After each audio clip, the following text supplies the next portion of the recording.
What's up, everybody? Welcome to another episode of the Subjectively Correct podcast. This is our first episode for 2025 and I guess our official season 2 kickoff. This is a movie podcast hosted by two buddies who like movies. Between myself, Josh, and my good friend Matt. Yeah, hello. And each episode we compare and talk about a couple of movies that are along the same kind of theme / genre / topic that we have picked in the previous podcast.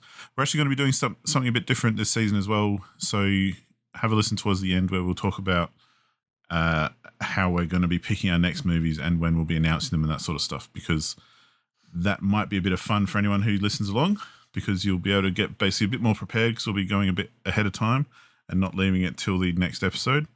So yeah, stay tuned for that one. I'm excited to see what we've got coming up. But this episode, Matt, we're talking about aliens and everything extraterrestrial / foreign. Yes, exactly. Foreign. Well, yeah. I mean, and obviously, you know, I shouldn't assume. I believe you've seen the Alien franchise / series. Yeah, I love the Alien franchise / series. Yeah, and I do as well. And we already talked about one of your favorite Alien films, The Thing. Yeah. Way back when. So, you know, we've gone for a couple of picks, which I think are a little bit still, you know, obviously films we love, but a little bit different. Perhaps not the expected, because we try and bring something that the other has not seen, so it might not be as mainstream or as even as big of a deal, perhaps, as some other movies like The Thing or the Alien movies, because obviously those are great, but we've all seen them because they're so great. So True. We've got another couple of gems here to talk about, and let's kick it off, Matt, with your pick, which is a bit of a classic. Yeah, funnily enough, since you already mentioned The Thing, which was my pick for a personal favorite in our pilot episode, the movie that I brought for today's episode was also a contender for me for that episode. I brought Killer Klowns from Outer Space from 1988.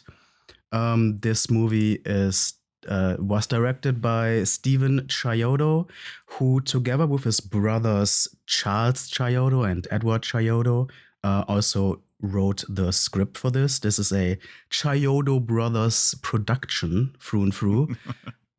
And it's starring Grant Kramer, Suzanne Snyder, John Allen Nelson, John Vernon, and a couple other people in smaller roles. Killer Klowns from Outer Space. Again, one of my favorite movies. Almost was my choice for the pilot episode as a personal favorite. And I'm very glad I had an excuse here with the alien theme to bring it today. It's a very, very self-explanatory film, I guess. The title tells you exactly what's going on. There is a small American town that's being visited by a strange UFO that looks like a circus tent, and out come some freakazoid clown creatures that start killing / kidnapping humans to turn into cotton candy cocoons to feast on. You have the typical story elements of your little protagonist group trying to warn the rest of the town of this strange threat, obviously not being believed, obviously failing at that, eventually just trying to survive and fight back. Just look, the typical small town invasion story that's been done multiple times, also with there's a bit of a similarity to more classic alien films like Fire in the Sky, where that's basically a very similar story as well, except that, of course, here we have clown-like aliens for the jokes. And I mentioned how this is a Chiodo Brothers production. The Chiodo Brothers come from a practical effects background, so that is a big focus here in this movie. Which results in my opinion, amazing costume designs for the alien clown creatures, and also a whole bunch of physical gags that all like try to implement typical circus elements into sci-fi weapons. Like we got the funky looking laser guns. We got balloon animals that are used as true bloodhounds to seek their victims. We got flesh eating popcorn and stuff like that. Even the circus tent UFO itself, uh, from as we see from the inside at one point, is full of wacky designs. It's a visual treat, in my opinion, and that's one of its strongest points. Um, the talent of bringing these yeah, the talent in the practical effects, and then the commitment to really get all these creative ideas out there make this movie so fun to me. And yeah, it's a horror movie in concept because you got, alien invaders killing people or whatever, but it's not at all a scary movie. I don't think it ever tries to be a scary movie, even if you have even if you have a little bit of blood and light gore in there every now and then. It's fully a dark comedy and nothing else. It's just humor. Just a little bit of light gore. Yeah, I would say it's light gore. And like every kill that the alien killer clowns perform is basically a skit in itself. It's a little joke, and it's just a hell of a fun time. Every actor though truly like commits to the role. It's never like, it is obviously a very tongue-in-cheek concept, but it is played out very earnestly, which helps make these dumb ideas like hit a little bit more. Because the characters are actually threatened by those ideas, by those strange things. And you get the added bonus, at least for me, because this is a late 80s film. You got the ultimate 80s vibes to this with a funny soundtrack, with a cool soundtrack. And it's one of the rare movies that actually has a theme song with lyrics mentioning the the fucking title of the movie. You don't get that anymore these days. And it's just overall one of the like comfiest, funniest movies that I know. It's just one of those movies that are plain fun, and that's all it needs to be. What did you think? Were you scared by the aliens? No, thankfully, this was not a horror film that made me not dislike it just because it's horror. You know what I mean? Like, yeah, I get there's some. That's where horror is like weird for me as well, because there's a lot of films that are basically just kind of like almost just Halloween themed, but not scary, but have those elements. Like if you carve a pumpkin, suddenly it's a horror movie. And it's like there's nothing actually scary about it. So that's where horror can be confusing for me anyway. But yeah, this isn't a scary film at all. It's definitely of its time and genre. Oh yeah. Which, is neither here nor there. But I've got to admit, I was expecting not to like it, and I was expecting to think it was a bit shit. And from the trailers and everything I'd seen, it looked like a bit of a B movie kind of Ed Wood style film. It's a B movie, but they actually have talent, unlike Ed Wood. Well, yeah, I was pleasantly surprised though watching it at how competent the actual everything about the film is. Like, yeah, okay. To be fair, the narrative is nothing. But the actual story is whatever. Yeah, the story only exists for a collection of scenes to happen, kind of thing. It's one of those sorts of films, and like you say, it's a lot of fun.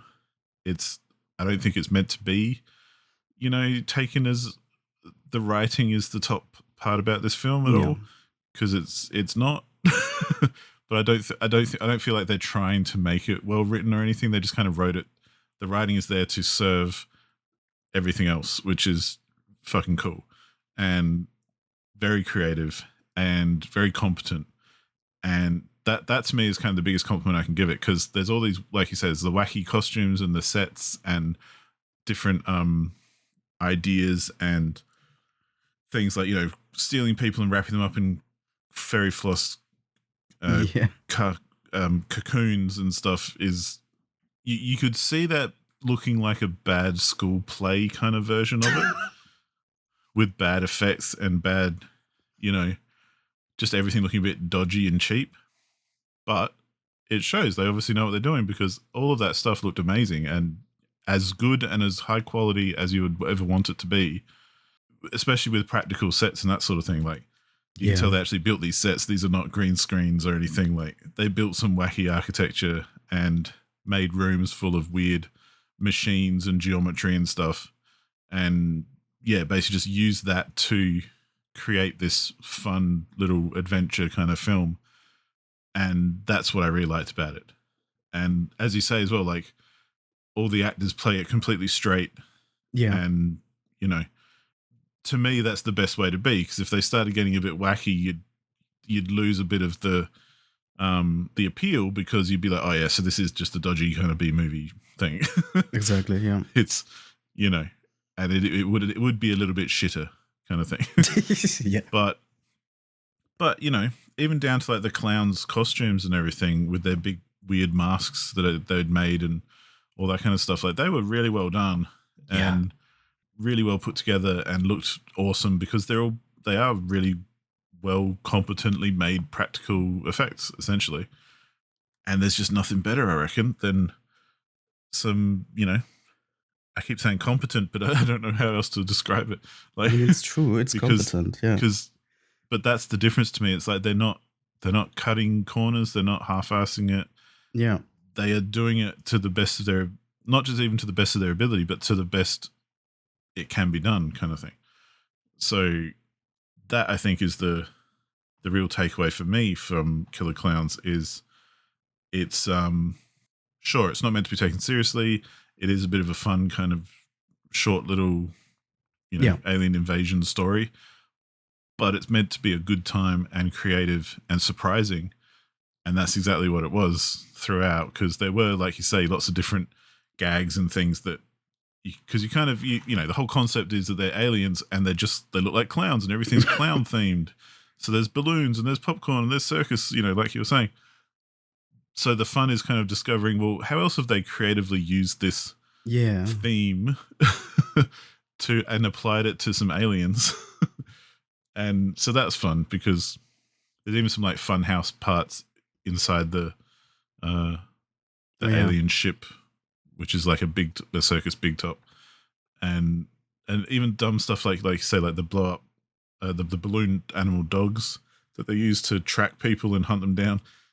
It's so funny because it is practically done as well. Like, it's literally a balloon animal dog on a stick that they're moving around to make it look like it's alive. But they do it well. It's not like, weird rubber bat Dracula effects that we talked about in a previous episode, which kind of let the film down a bit. This one was kind of like, oh yeah, that's fun. That's a great idea. Like, of course, if they had, bloodhounds or whatever, they would be balloon animals, because that's just in the theme again. And yeah, I like it because it doesn't try to also. There's a thing, I think, with modern films, especially, where something like this might be made, but they'll usually try a little bit too hard to make everything believable and plausible. Yeah. As well. Like, they'll try and justify why these aliens all look like clowns. In this one, it's just, that's what it is. Deal with it. It's fun. Let's go. Yeah.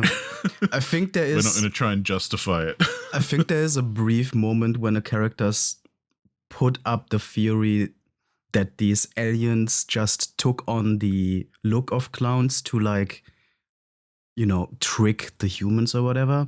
But I think it's never exclusively, like, it's never clearly stated if it's actually a disguise or if that's literally just what they look like. And I think it's more like the latter, because why the fuck would aliens do cotton candy cocoons as their food as a disguise? That doesn't really, But they don't, trip over themselves on it either. Which is good. Yeah.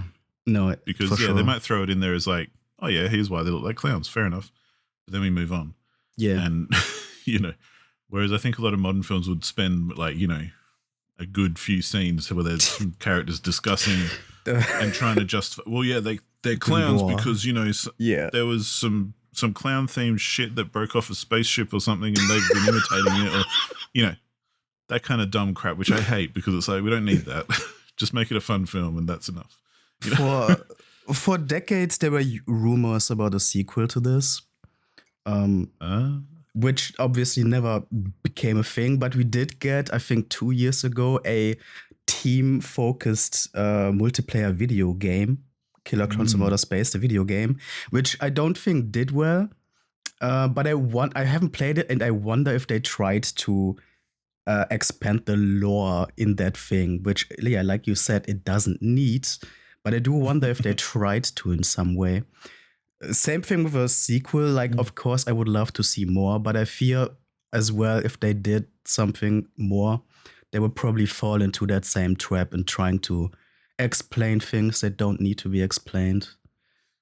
I think truly this original film like struck the right balance in that for sure.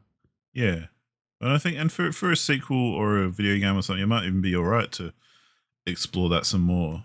Like, and you know, so long as they didn't lose the fun side of it, because well, the thing that I really appreciated about this film, because I hate B movies that take themselves too seriously, and that's for me. That's kind of why I was expecting I wouldn't like this film, because all the advertising and trailers and stuff I'd seen for it, because it's a pretty infamous film as well. Yeah, like I definitely heard of it before talking to you about it, but I just had never seen it and didn't know what it was about, basically. So I was very pleasantly surprised to see that, hey, no, the attitude or the vibe of it is just, this is a fun, wacky film, and we're going to be creative, and we're going to, we're not doing anything, like the actual plot isn't anything surprising. No. Like, yes, aliens land in a small town and wreak havoc and kidnap some folks and whatever. All that, even down to the fact that, there's, minor spoiler, but like there's the classic thing of the two young people who go to make out in the woods, and then the alien rocks up and kidnaps them, kind of thing. It's like, okay, cool, we're hitting all the points, we're hitting all the tropes, that's cool. And it is cool because of the vibe where it is just, hey man, we're having fun, just strap in and enjoy yourself until we're done, kind of thing. And we're not going to take it too seriously, we're not going to ask you to think too much, just have a good time. Yeah. But speaking of the small town setting, also like that setting is like a prime setting to deal with any strange phenomenon, because you don't have to like explain a bigger spread of things. It's all contained. So it's a trope and whatnot, but it makes sense for this kind of story. It's also one of my works. It's also just one of my favorite settings in general, because it lends itself so well for these strange little stories. Yeah, it's good stuff. I think you remove a whole lot of complications. Like, if you're in a small town, like wherever in America or anywhere else, there's less of a police presence or a military presence, or so it's not like, it's not through incompetence that no one takes them out early, kind of thing. Yeah, it's just the nature of the setting, or it being lots of uninhabited land as well. There's plenty of space for things to happen that no one really knows about right away. Exactly. That kind of thing. Yeah. And you get to focus on a more tight-knit community with actually recognizable characters and stuff, instead of a big population. Yeah, it works. They just made all the right decisions to make a plain and simple fun movie. Yeah. Well, yeah, and I think that's, not to labor the point either, but it could have so easily been the same old shit film that I've seen a few times before, and have learned to avoid, because because the era was like that too, like in the 70s and 80s, and that there was a lot of crap movies like this made, and perhaps that's why this one has become a bit more famous and a bit more well known, because it was actually made well, as opposed to a lot of the other ones that we've probably forgotten by now, which were kind of not made very well, and deserve to be forgotten. Whereas, this one still carries on till today. And because it's that kind of, it's like with The Thing and other movies that I often just sit here wondering why, and I'm sure I know the answer, but why people don't use more practical effects, and why they don't go to that effort. Obviously the answer is money, because it's cheaper to just CG something these days. But the difference is so night and day, and the long-term kind of, however you say it, like this film still holds up on a effects level, Like there are a few bits here and there where you're like, okay, yeah, it was the 80s, fair enough. Yeah. But overall, it's like, again, like watching The Thing. It's like you don't watch it and go, wow, that's shit. You just kind of watch it and go, well, yeah, it's a bit old, but it's still very effective. It's still very creative. It still looks awesome. You still can get behind it and go, fuck yeah, that was cool. You know, Yeah. it doesn't look janky or anything like some CG stuff does, you know? Yeah, a well-designed physical object like the costumes or whatever hold up much more than CGI that, of course, dates way quicker. Yeah, totally. Yeah, they just never get old because I think because there's no bullshit about it. Like if you've made an awesome set that your actors are interacting with and running around and, you know, having fun with, even if it's like, you know, to the taste and sensibilities of the era. Yeah. Like, you know, like fashion will tell you what era a movie was made in purely because, you know, everyone's wearing flares. They're probably, you know, in the 70s or whatever, or the 60s. Yeah. So, and you can't get away from that. That's just life. That's how it is. But that stuff I think is very easy to accept and go along with because we all know that that's stuff that happens. Whereas if it's some dodgy kind of CG stuff, like I think of films like The Lawnmower Man, which I love as a film, but the effects in that are fucking awful by today's standards. And it kind of takes you a bit out of the movie these days, which is, I think, is a shame because I remember watching it at the time and saying, wow, this is an amazing film and I love it and the graphics are so fucking cool and blah, blah, blah, blah, blah. But because it's CG of the time, it just kind of looks shit. Yeah. After a certain period of time. Whereas, you know, an actual practical set like in Killer Klowns and with their costumes and with the way they executed all the, you know, quote unquote effects and stuff, that never changes because it's kind of like if you were going to make the same film today, other than perhaps some fashion or whatever, you'd make it exactly the same way. Like you wouldn't change much if you were doing it practically and doing it in the same way. Right. And that's why I think it kind of holds up because while the, you know, the quote unquote style might change because that's time and eras and whatever, the actual execution would pretty much be the same. Because if you're going to practically make some alien clowns, you're going to make a weird mask and throw it on a dude and be like, hey, that's a character, you know? And so I think that kind of stays the same no matter how old it is, you know? Yeah. So that's what I really liked about it. And that's what I found really surprising about the film was just how much I enjoyed those aspects. And hell yeah. You know, you can tell that obviously now hearing you say that that's kind of their skills anyway as filmmakers. You can kind of tell that because this is like them just going, hey, let's be creative and actually make some shit and have a good time. And I really like that. I think that's really cool. I don't think they ever did another like one of their own projects. I think this was their only foray in doing this themselves. You know, otherwise they just worked on films as practical effects people. Yeah. Which is a bummer. I would have loved to see them do more stuff. But I guess maybe this was just their one big passion project idea and that's it. And then, of course, it's probably for the better to not force more if there isn't more in the tank. Well, and it might not have, I don't know how well it did at the time, but I don't feel like it was a huge deal. Right. Because it is kind of like one of those cult classic things. Which feels like perhaps it didn't do very well at the time, but people still love anyway and still go back to. When I found out about this movie like 15 years ago or whatever, this didn't even have an official release in Germany over here, and because I wasn't a pirate yet back then, I actually went through the effort to import a US DVD and hacked my German DVD player to be able to watch it. That's open those regions. Yeah. That whole thing. Nowadays, I have an official Blu-ray, a local Blu-ray, but you know, it was worth the effort back in the day. So, have you watched it in German? No, never. I don't. No? There probably is a German dub for it, but I've never watched that. No. Yeah, I'm just curious. Yeah, that sounds awful. Yeah, I hadn't really thought about DVD regions for a while, but I'm glad that's something that. It's not really dropped eventually. Yeah. I mean, no, it still exists, but we just don't care much about it anymore. We don't deal Well, I with that guess anymore. I think at least in Australia, I think the opposite kind of thing happened where even if there are still regions on physical DVD releases, all of the DVD players you can buy Oh, are a region multi-region, free. so Yeah, they'll read any region.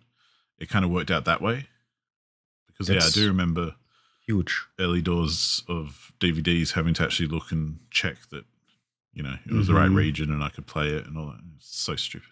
That's I'm gonna be real. That's one of the major reasons why I started pirating movies, because the whole region Yeah. code shit is so annoying and dumb. But yeah. Well, it's the classic thing, isn't it? Which I've heard many times said about piracy and why people pirate things. And Yeah. it's always because it's a better service Yeah. than the legit. Yeah. But that's why we now have so many streaming services and everything, because people are happy to do legit stuff if it's a good Exactly. service. Yeah. Very true. And so Netflix came along and said, "Hey, check it out," or Spotify comes along and goes, "Hey, check it out." Yeah. For a little fee. Forget the moral implications or Yeah. the Yeah. ethics of it all. Yeah. But basically, Spotify came along and said, "Hey, for a little bit of money, you can just have everything, Yeah. The and it'll just work, convenience is and huge. you don't have to think about it." Yeah. And so people pirate music way less now than they used to because of something like Spotify. So Yeah. there's definitely something to be said about if piracy is a better service than your service, you need to step up your game, kind of thing. Very true. Yeah. And that DVD region thing is just that, really, isn't it? It's so dumb. Yeah. I think Blu-rays have less different regions, which is an improvement. But yeah, I think don't- it had started dropping off by the time Blu-rays were becoming popular. Yeah, because they only have 3 different regions, while DVDs had like double Every that or country, even more. basically, Yeah. It was pretty Yeah. awful back in the day. Anyway, Yeah, that's crazy. that's Well, that. and just while we're sidetracked, Yeah. I remember DVD drives and computers. Yeah. They had a setting where it would change region. So if I chucked in like a region 1, Yeah. which is America, it would go, "Oh, we'll change your region to America." But you had like a limited number of times you could do it. Yes. It's so strange. I remember that. Which is, again, so you can read this DVD, you're just choosing not to. It's so fucking weird, really. Oh Yeah. my god. Anyway, Killer Clowns. Killer Clowns. Good movie. Yeah, what would you Actually, rate this funny little yeah. shenanigan? Well, so I think to talk about the negatives, I guess, for a little bit, because, Oh yeah, sure. There are, well, and it feeds into my rating, because essentially, yeah, this is not the greatest film I've ever seen. It's not, I don't think it's trying to be. No. That's what I mean. I don't feel like that's an insult, Yeah. because I don't think the film takes itself too seriously. I don't think it's trying to be Yeah. this, amazing award-winning thing or whatever. No. But I think what it's trying to do, they managed to succeed and create this super creative, fun, interesting, and again, I have to say, like, top quality, very competent execution of Mhm. their vision, because there were so many scenes or effects or set pieces or whatever where I can see how it could have been tainted by being a little bit shit, but they managed to just make whatever they were setting out to make and made it as well as they could. Like the cotton candy kind of effect of the cocoon thing. Like, Yeah. that could have looked really dodgy, I always think, if they hadn't known what they were doing or put in as much effort. But they made it look really effective, and they made it look, like it was actually doing what it was meant to be doing, like, cocooning people inside and all that kind of thing. And I got to give them props for that, because, I love that. And it made the film so much more enjoyable and so much better than I ever thought I would like it. So, yeah. Yeah. While it's not the greatest thing ever, I very much enjoyed it for what it was. And I wouldn't necessarily change anything about it either, because, yeah, some of the acting's a bit dodgy. Some of the writing is definitely dodgy. But that's okay, because this is just a good time Because kind of film. it's Killer Clowns from outer space. Yeah.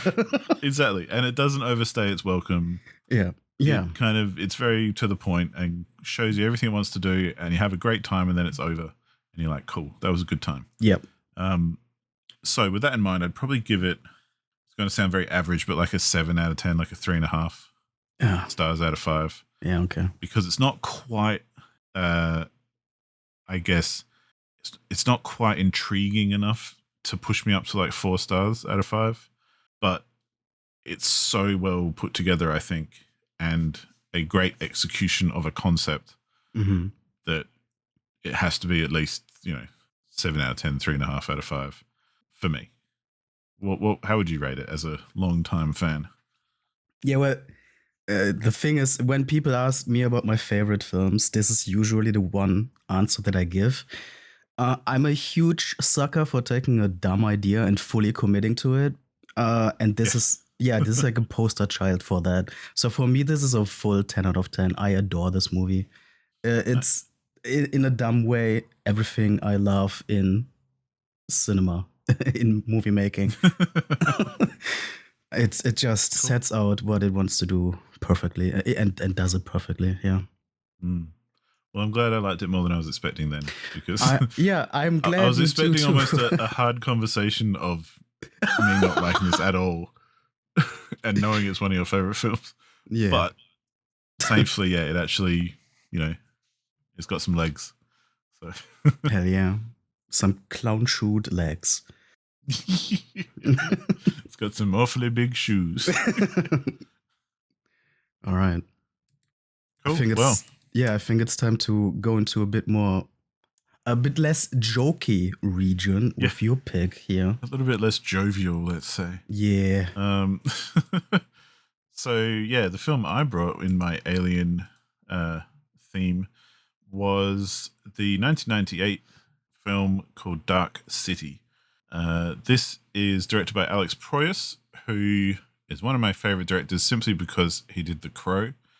Oh yeah. And I think the original Crow film is flawless and amazing. And I think from a direction point of view, Dark City is pretty high up there too. It's not one of my favorite films ever, but it is, I think it's a very interesting film and a very, as 1998 as it is, because it's very of its time in a lot of ways. Mm-hmm.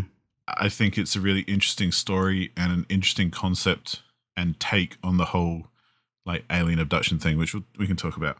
But it stars Rufus Sewell, William Hurt, Kiefer Sutherland, Jennifer Connelly, Richard O'Brien, and a bunch of others. Again, some of my favorite actors. I love Jennifer Connelly. I love Kiefer Sutherland. I love Rocky Horror Picture Show. So Richard O'Brien is that connection for me.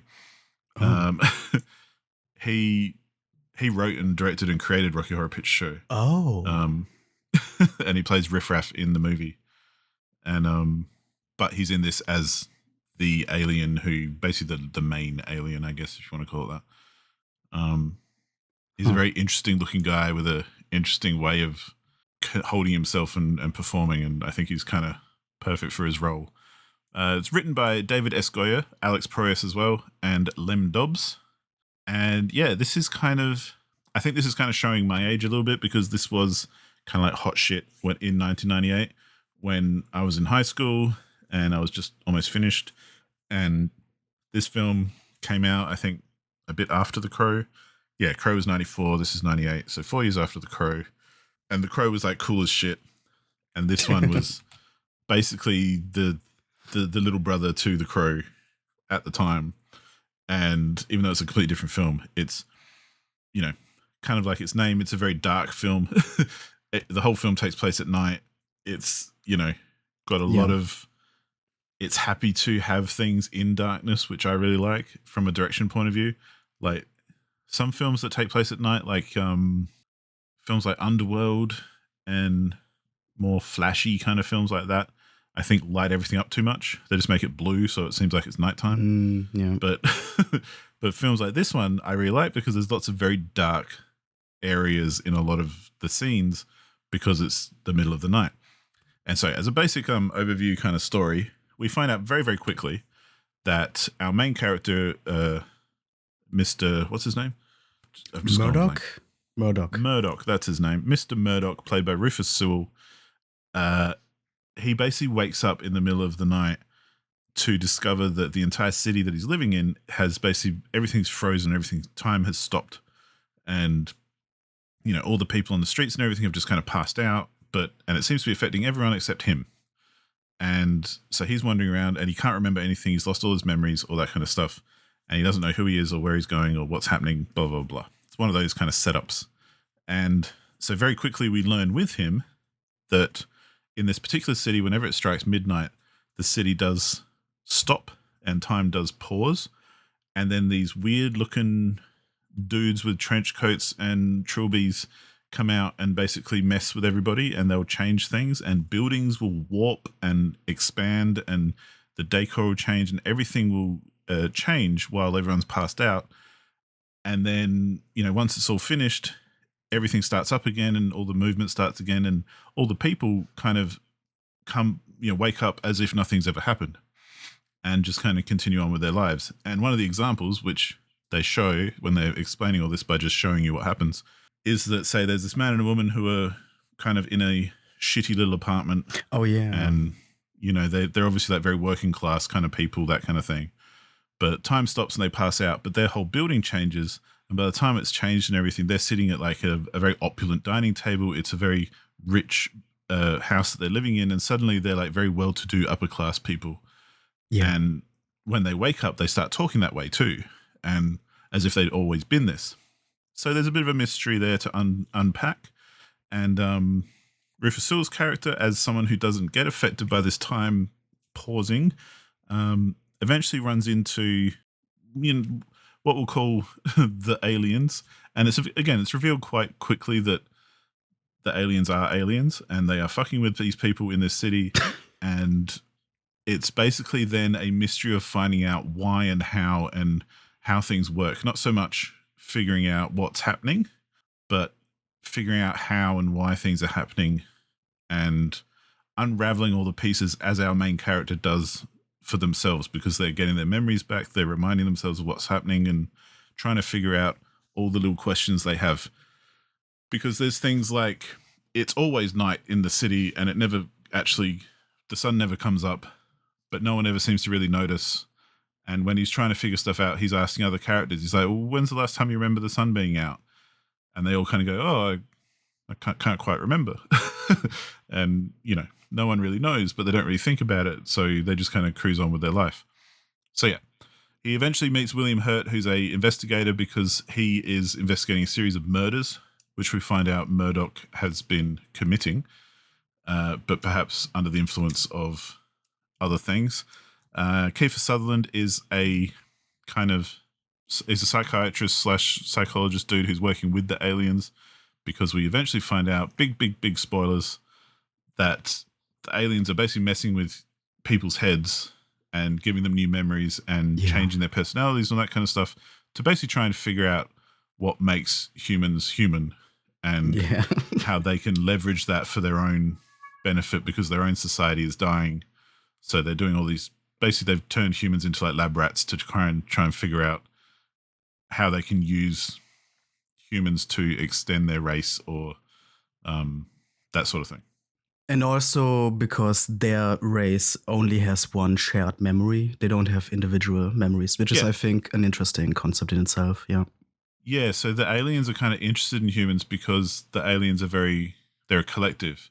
Yeah. And again, we find out pretty quickly that they're these, I love the design of the aliens, but we'll talk about that anyway. But they're basically weird bug-like looking creatures that use human corpses as their vessels to move around in. So that's why all the aliens look like humans. That's kind of the justification for that one. But yeah, they have like a collective consciousness, and they don't understand what it's like to be an individual or to have individual creativity or individual thoughts and that sort of thing. So that's kind of what fascinates them about humans. So yeah, we basically follow Murdoch throughout his discovery and he takes these other characters along with him. And Jennifer Connelly, not obviously, but plays his wife, who he doesn't remember either, but she remembers him. And, so she's concerned. So she's kind of figuring it out too, so on and so forth. The movie plays out. That's the basic gist. We'll get into the nitty gritty a bit, but yeah, tell us what you thought, Matt. When I watched this, I thought I had a wild fever dream for a long time. I think for the first 30 minutes or so, I was completely lost as to what the hell was going on. It probably didn't help that I was actually sick and had a fever and my brain wasn't functioning quite well.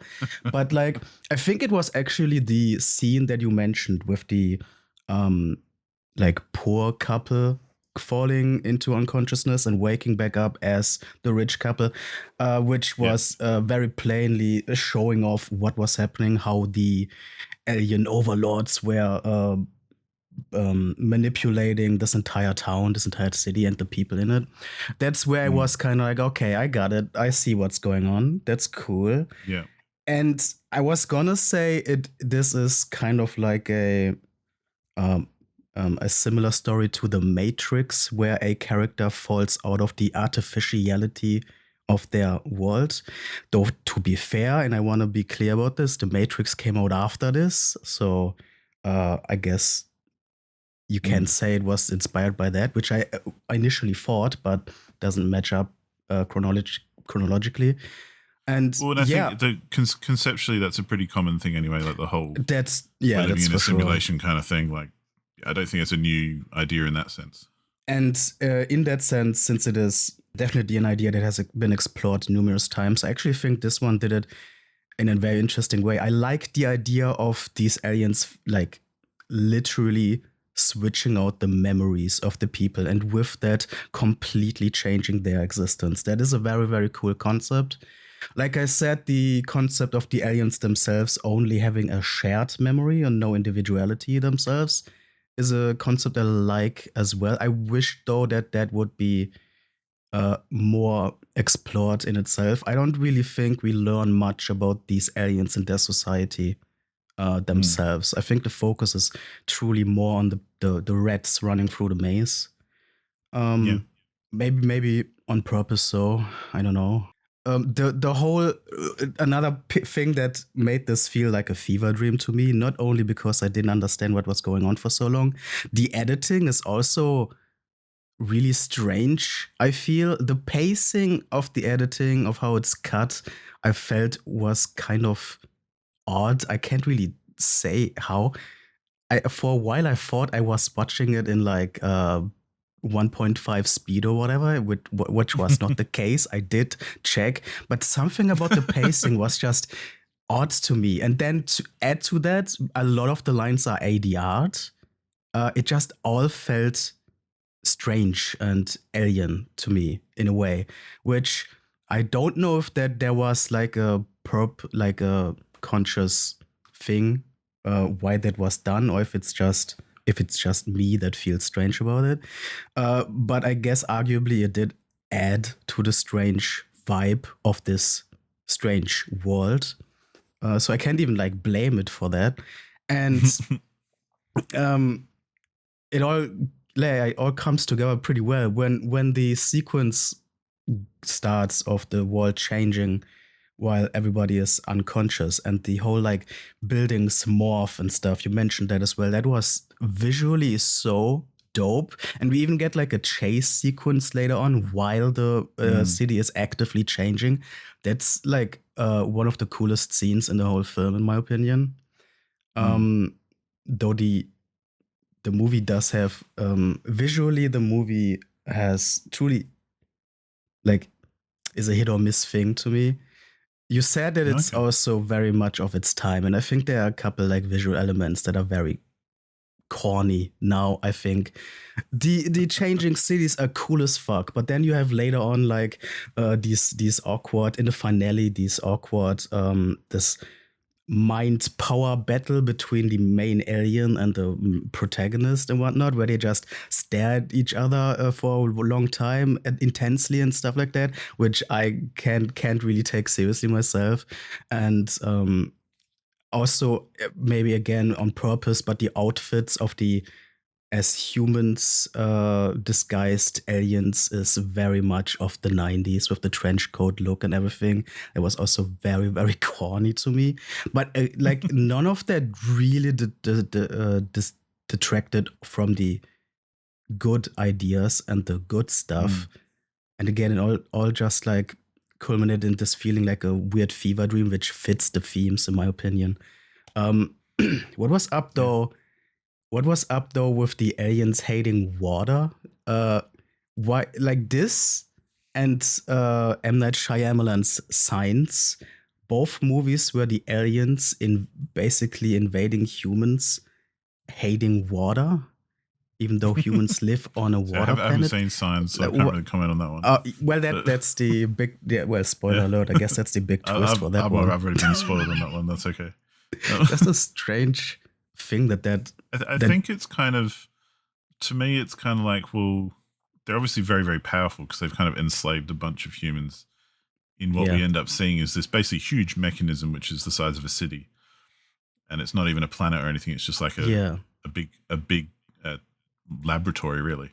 They've got to have a weakness, I guess, is part of the deal. Is the way I see it. Why? And Why like, they're water? not. But yeah, that's what I mean. Like, they're not complete 100% averse to it. They just don't like it, kind of thing. Like, it doesn't make them comfortable.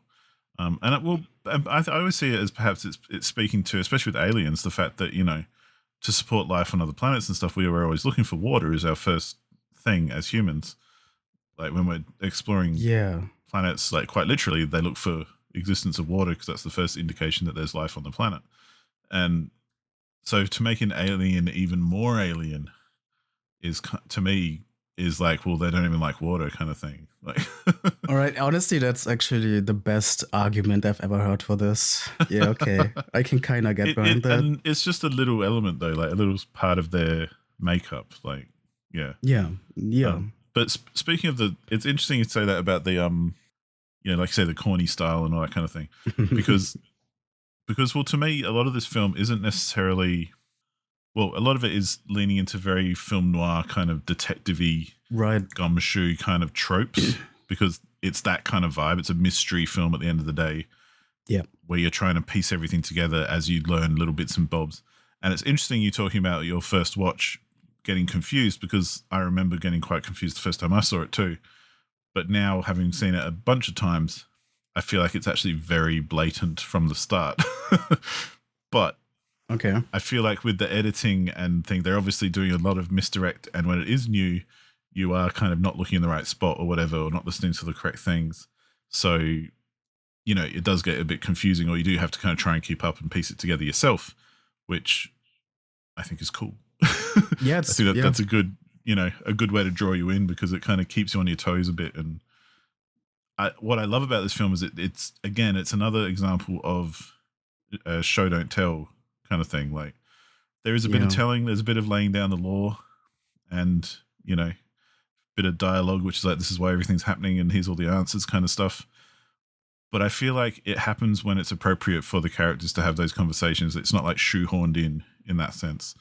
Like, most of what you figure out, especially in the first instance, is by just watching what's happening and going, hang on, I think I can figure this out because I can see what's going on. And then there are scenes like we're talking about with the couple who start off poor and end up rich. That's obviously then blatantly showing you, hang on, if you haven't figured it out yet, this is what's happening. Yeah.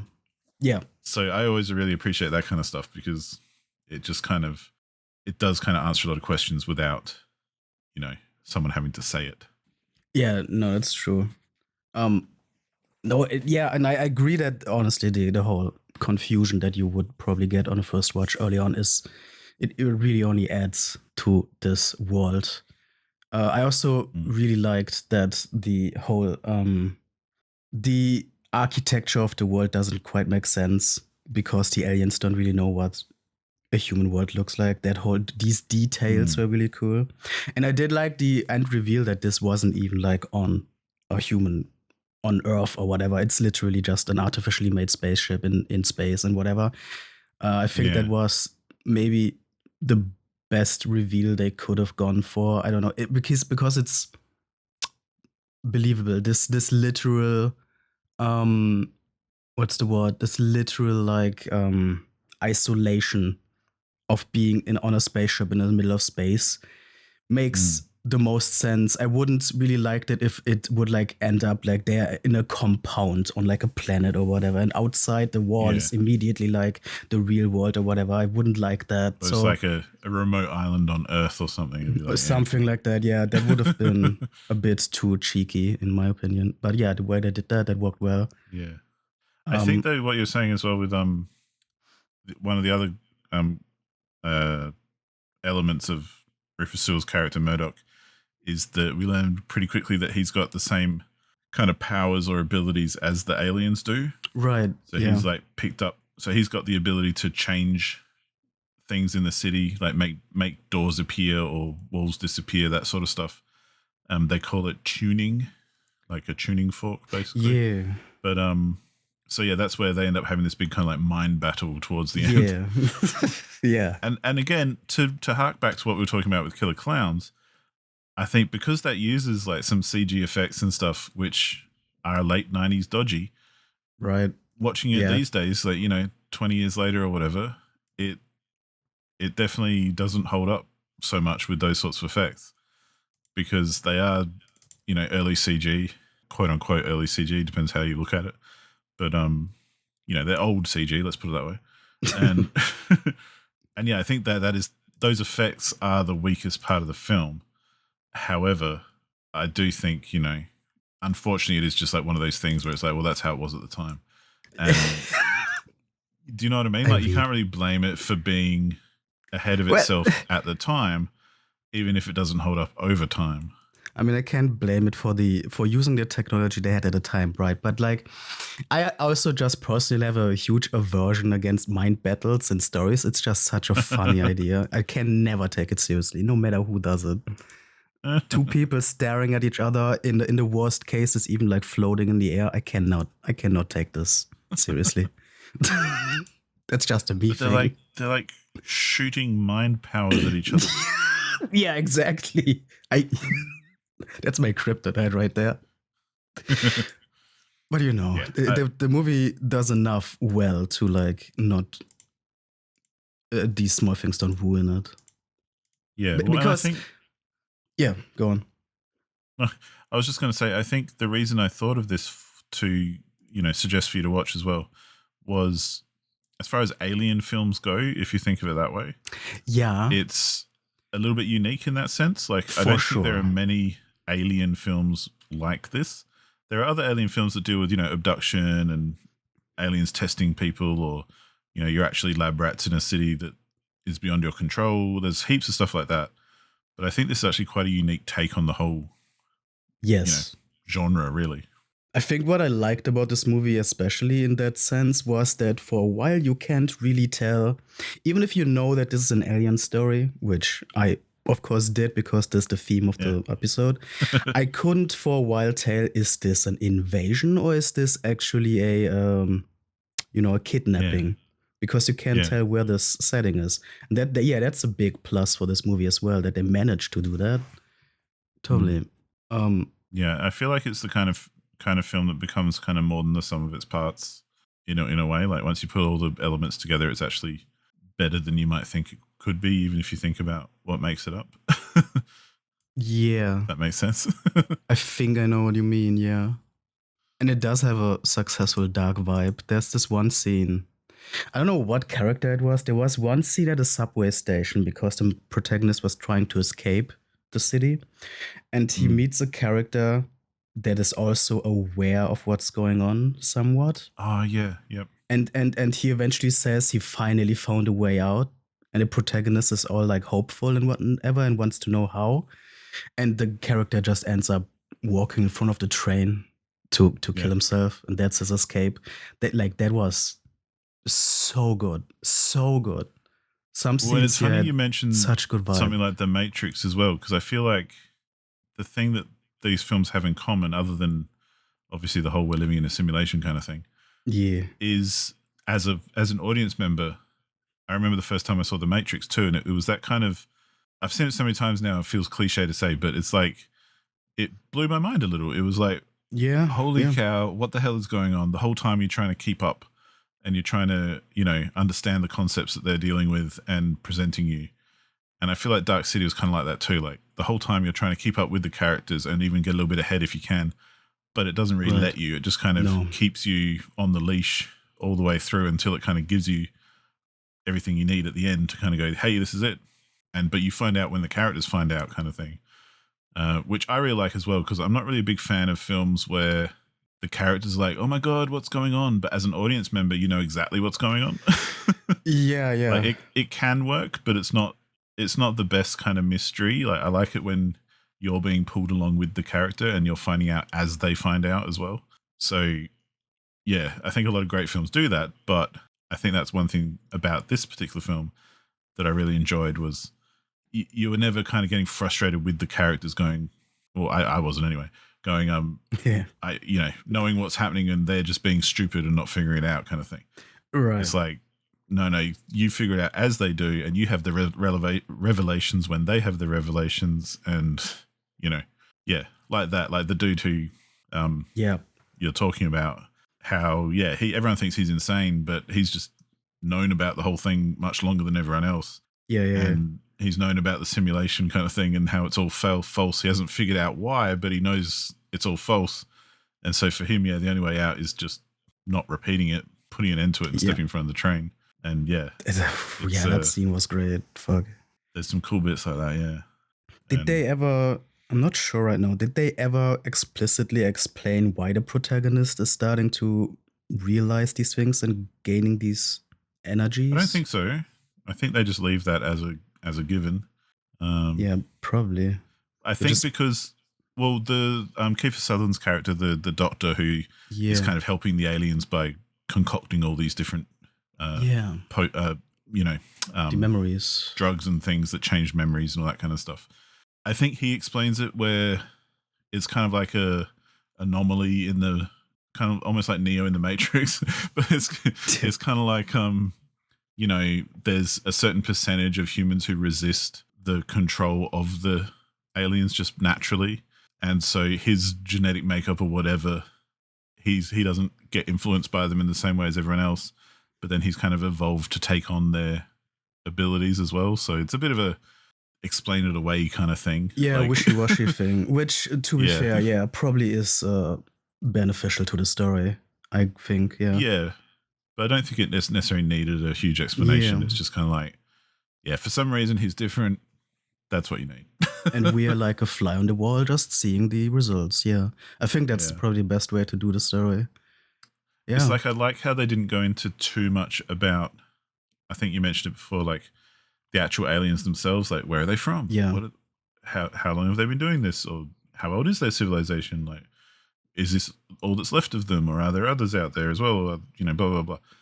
Sometimes I think you just don't need those sorts of answers answered because it doesn't serve the overall story very much. It's fair, Especially when it's like a mystery story. I would have loved to see how, like, at least a little bit, how the shared memory shapes their community. And sure, there are like a couple like comments on that by the aliens, but I don't think we really see how they live. It would have been nice, but you're right. It wouldn't be like necessary for the story. Well, and I think it's more highlighted by Rich O'Brien's character, because there's a point where they're trying to find Murdoch, and because he's messing with their plans basically. So in kind of a bit of desperation, they imprint Rich O'Brien's character with I forget his name. It's like Mr. something, like generic, but with Murdoch's memory, so he stops being a part of the collective and becomes an individual entity, even though he is an alien riding around in a corpse kind of thing. So it's interesting his reaction to that, because he immediately goes extreme and he goes and kills someone immediately to see what it feels like kind of thing. It's this kind of, I think that's really cool because it kind of highlights the differences between the aliens and the humans they're studying, because as soon as they actually get close to being or feeling what it's like to be human, they kind of, it's almost like a drug to them. They're like, whoa, this is so new and different and fresh. Like it kind of takes him over a bit, and he has to kind of control it because it's too much for him at times. So I guess so. Well, a lot of good ideas in this one for sure. What's your overall vibe? How would you put a number on it if you did? What's my vibe? I was between 7 out of 10 and 8 out of 10, but I think this conversation honestly put me on an 8 out of 10. This is a really cool movie. This, like, despite the occasional like personal gripes with, I don't know, corny elements, whatever, doesn't take away from the genuinely good idea and the genuinely good production. I mean, it's a very Yeah. well made movie with cool ideas. And yeah, I'm thinking I'm on an 8 out of 10. Are you higher than that? Probably not. In fact, because I fluctuated a lot with this movie. Like there are times when I've thought it's a bit shit, and when I've watched it, and there are times where I absolutely love it. Like I was just looking, and I think when I joined Letterboxd, I rated it like 3 stars because that was just from memory. I was just thinking, oh, how much did I like this film? And I kind of went, yeah, it was all right, whatever, and just kind of rated it. Nowadays, I definitely probably would give it 4, even maybe 4.5. So an 8 or a 9. I wouldn't necessarily give it 5 because of those kind of elements that you mentioned, like that aren't the strongest. And I do agree with you on that. I do think a lot of it is kind of forgivable because it is, the whole of the time stuff. And there are some things where you've got to kind of accept that, okay, it's not genius because they didn't see ahead of their time, but there's nothing wrong with it because it is just, that's how people thought in the day kind of thing. So yeah, it still doesn't necessarily hold up in certain ways, but I do love the style. I do love the direction. I love the whole concept and the execution. And yeah, it's just such a, I love that it shows you a lot of stuff without beating you over the head with it and telling you how it is. And even little things like there's one location which we revisit a couple of times, which is it's like a little cafe. And it's where Murdoch he finds out he's lost his wallet, but it's at this cafe waiting for him. Yeah. And so there's little things like that. Because when you go into the cafe, there's tables for people to sit at, but then there's a wall at the end, which is basically a big vending machine. And that's how you get your food kind of thing. And it's just one of those little elements, which is like, they've thought about this and they've thought about it in a kind of sci-fi way, as in let's design something funky, but let's not explain it at all. Let's just have it there. And the characters know how to interact with it because they're part of the world. That's cool. But we don't actually ever need to explain it. And it's just one of those things where you go, hang on, what was that about? Yeah, that's one of those elements, those small details that added to the feverdreamish vibe for me. Yeah. And I love that sort of stuff because it's not significant to the story. We don't need it explained. It's not important. But it's just one of those little things that kind of just adds to the whole world building and the atmosphere and, everything about the film. So, yeah, I really dig that kind of stuff too. And that really elevates it a lot for me. So, yeah, that's where we're at with Dark City. So that's Dark City, yeah. I'd say if you are a fan of like The Matrix or things like The Crow or those sorts of late 90s era action sci-fi / movies, this would probably be another one to check out if you haven't already. I agree. I know it is a very popular film, so a lot of people probably have already seen it anyway. So yeah, that might be the case. Yeah. 2 decent films here. Let's talk about our next episode. Actually, before we go to that, I would like to mention a listener comment because we actually got one. So on the so you can pay attention to these. Yeah, every now and then I check. On season 1, episode 10, the episode with Dracula and Ex Machina, listener Bo commented. We know Bo. Great, great episode. So that's a good start. Still haven't found a version of 1931 Dracula with the score, but I was amazed at how short it was. Yeah, that's the start of the time, I guess. And Ex Machina is one of my faves, but it sure leans heavily on the sex appeal thing. I agree it could have more to say if the android was genderless or even just differently, like a modern Rocky Horror. Yeah, I liked pulling this because here's a listener agreeing with my point in the episode. I agree. That drama in the story would have been more interesting if it was less about the hetero sex appeal element. You agree? I think. I don't know if I agree, but I don't disagree. Like, I don't think it's necessary, but I don't think it's necessarily a bad thing. Like, you've got to have an angle, and I think for me in Ex Machina, like part of the sexuality and side of that is that we as humans look at sexuality as a very human thing and a very only human thing. Like we don't even put sexuality onto animals that much. Like, obviously they have sexuality and all that kind of thing, but we don't even think about it that way sometimes. Well, And depends on who you speaking ask. generally, If you're furry, yeah, I'm speaking generally, yeah. Well, but like, there's even if we go down to just basic science and stuff, like there are elements of homosexuality and stuff in the rest of the animal kingdom as well as in humans. True. But we often don't think about that because it doesn't matter. Like, who cares? But it doesn't become a political thing either because apparently no one cares if every other animal is homosexual. They only care if humans Gay are. rights for frogs. Let's go. Yeah, exactly. But Yeah. so I think we as humans see sexuality as a very human trait, and that's why it was a big part of the Turing test kind of element of Ex Machina.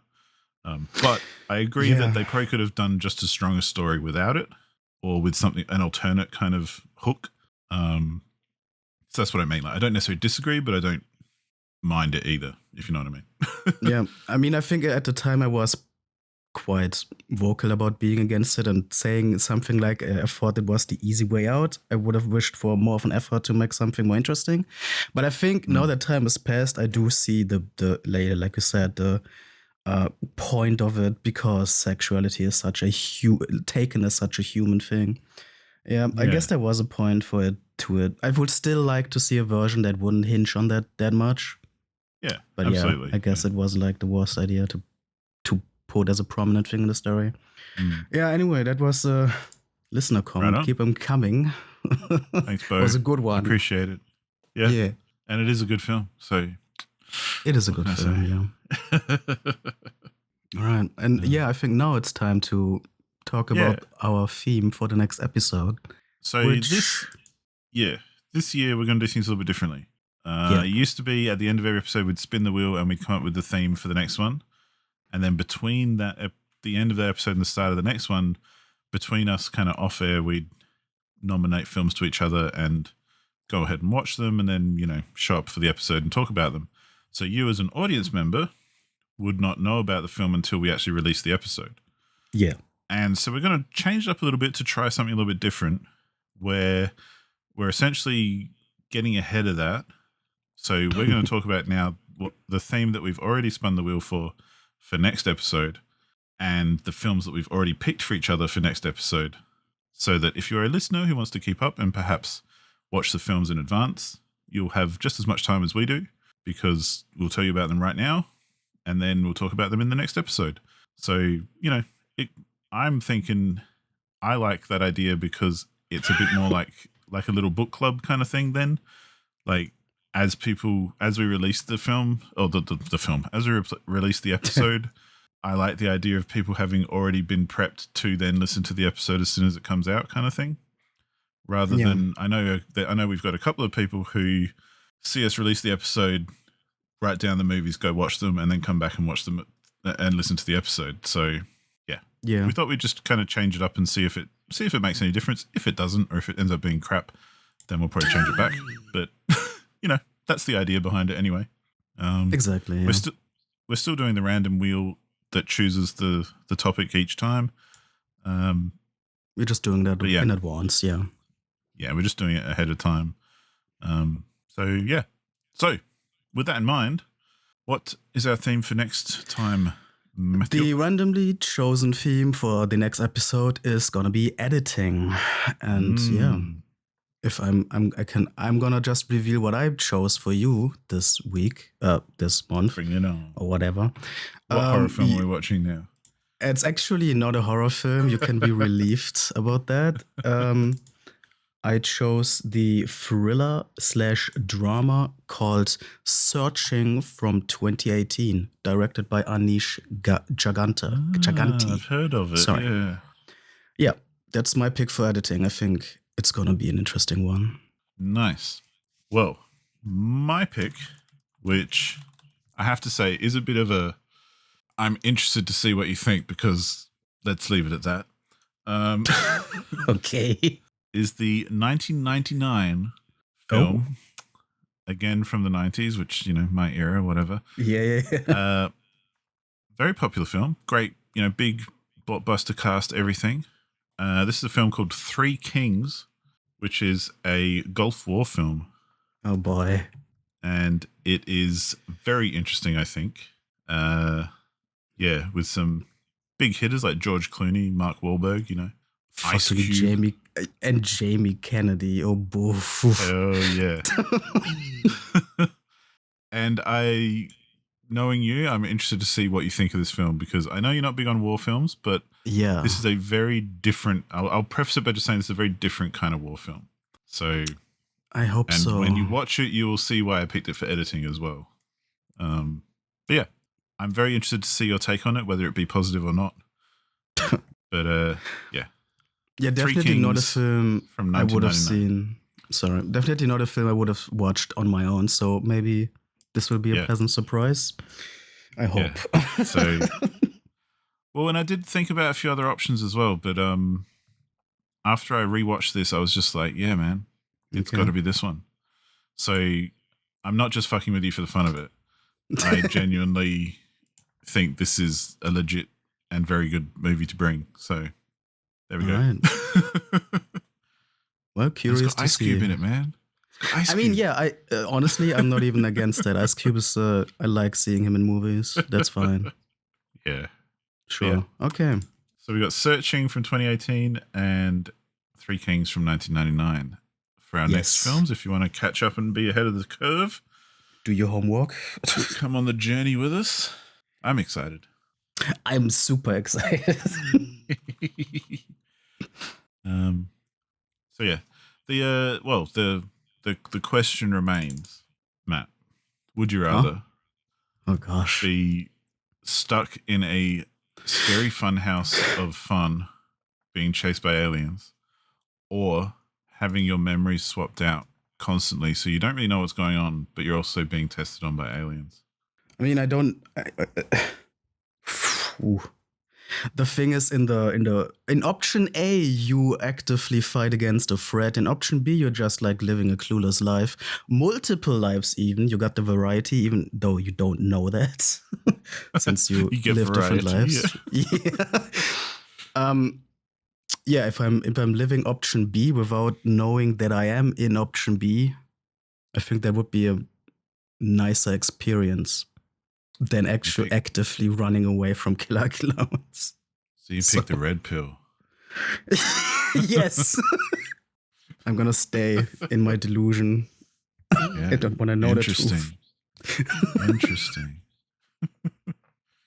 Oh boy. Yeah. How about you? Do you have a choice here? A decision? Well, I think so, because, let's face it, those killer clowns, while effective in certain ways, didn't win. So, it's a short. That's true. It's a short little battle. I reckon you might ultimately win. So, hey, they did catch a lot of people. I choose the blue pill. I don't think I want to be in a cotton candy cocoon. Cotton candy sucks ass, man. It is shit. Yeah. Yeah. Let's not beat around the bush. I'm glad we got on that page. Yeah. Mm-hmm. Yeah, not a cocoon I'd be willing to, happily occupy. No. All right. Another important question answered. I think that wraps it all up nicely. With that bombshell. Yeah. I will just add as well, the other option I was thinking of for an editing film, if anyone else is interested, it's another George Clooney film, because George Clooney's in Three Kings. But it's another George Clooney film called Out of Sight, which is a small kind of crime film that he made in the 90s with Jennifer Lopez and Don Cheadle and a few other people you might recognize, like Ving Rhames. Is Ving Rhames in it? No, I can't remember. Anyway, the editing in that is fucking cool, but it's very kind of simple. So that's why I didn't end up picking it. Instead, you make me suffer through a war movie. How dare you? Well, do you want like a Jennifer Lopez and George Clooney movie, like a bit of a romance, or probably not? But if it has, do you want a very unique and funky fucking war movie? What? A funky war movie? I have no idea what to expect with this one. Okay, yeah. Well, we'll hear all about it next time. Yes, exactly. Thank you all for listening. Hope you hear us again. Yeah, feel free to leave comments that Matt will find eventually and I probably will never see. Yeah, I will hunt them down. Yeah, at least someone's looking. That's a good thing. Yeah. All right. Cool. Goodbye, everybody. See you next time.